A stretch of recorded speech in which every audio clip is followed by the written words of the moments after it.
Waiting on God can feel like everybody else is making progress in their lives while your life just stays the same. Maybe you've been working at the same job you hate for a couple years now and you've tried applying to everywhere and haven't got any responses. Or maybe all your friends are getting married and you've gone on 100 first dates without any luck. Seems like every door that you try to open is locked and the door that you want to open the most just won't budge.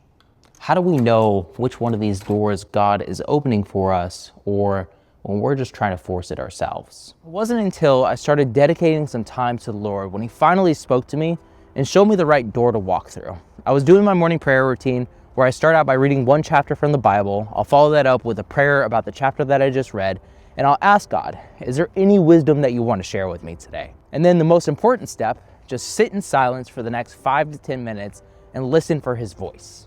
Now, 95% of the time, He doesn't say anything, but there's one time I heard Ezekiel 3. He said to Ezekiel, "Son of man, eat whatever you like, eat the scroll, and go speak to the house of Israel." And I was terrified because I had no experience in talking about God, but I did have a YouTube channel where I'll talk about options trading, so I had the ability to speak to a camera and make these videos entertaining with video editing, and I used this to start this YouTube channel and preach the gospel. But it wasn't until I heard the Lord's voice when I finally knew what to do.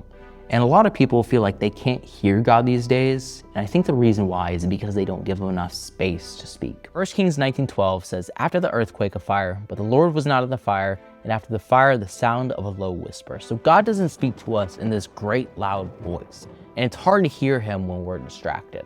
What do you do when you first wake up in the morning? You're probably scrolling through Instagram, then you go and check your work email, and then you plan the rest of your day. But what do you think the life of an old prophet looked like? Do you think that they only spent maybe 2 minutes praying and then had all the revelations that God gave them? No, they probably spent hours reading scripture, followed up by hours of prayer, and then just sitting and meditating, waiting for God's wisdom. And obviously we don't have that luxury today because we have bills to pay, but just waking up maybe 20 minutes earlier and spending that time with the Lord by reading the Bible, praying, and then just sitting in silence, waiting for His wisdom can change your relationship with God to where you can finally be able to hear God speak. But how do we know when it's God speaking to us or when we're just making things up in our own head?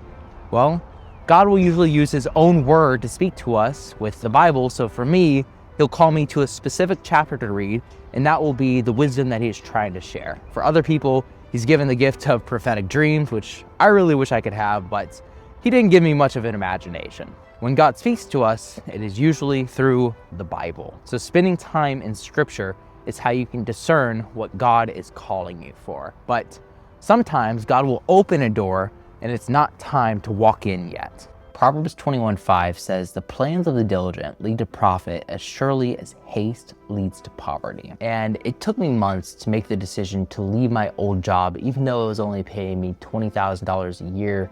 Meanwhile, I had a side hustle that was paying me multiple six figures, working just a couple hours a day.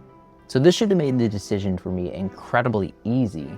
But when I tried to leave my old job, God actually took the strategy away from me. And this made me really question what He had planned for me. Why would you give me the strategy and then just suddenly take it away? And I realized it's because I hadn't set out a plan for this YouTube channel. I had started posting videos to my old channel where I would talk about the same topic of providing for your family and following God. But those first few videos were more about me and my net worth and how much money I was making than they were about honoring the Lord. So then I sat down for a day and I created the structure for the videos that I make now.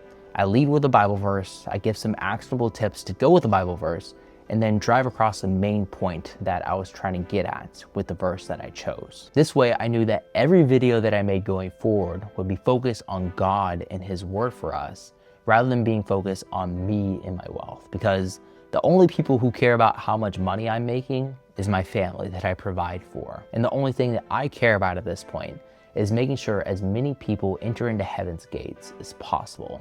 And the only way I was finally able to come to the decision to leave my job and pursue this YouTube channel was through discernment and spending time with God every morning, 20 minutes a day, finding out what His will for my life is, and then creating a plan to actually execute it. And of course, none of this would have been possible without my side hustle that not only makes enough to provide for my own household, but also to retire my parents. But providing for your family isn't just about money. And if you want to hear more thoughts on that, make sure to check out the video in the corner, and I'll see you over there.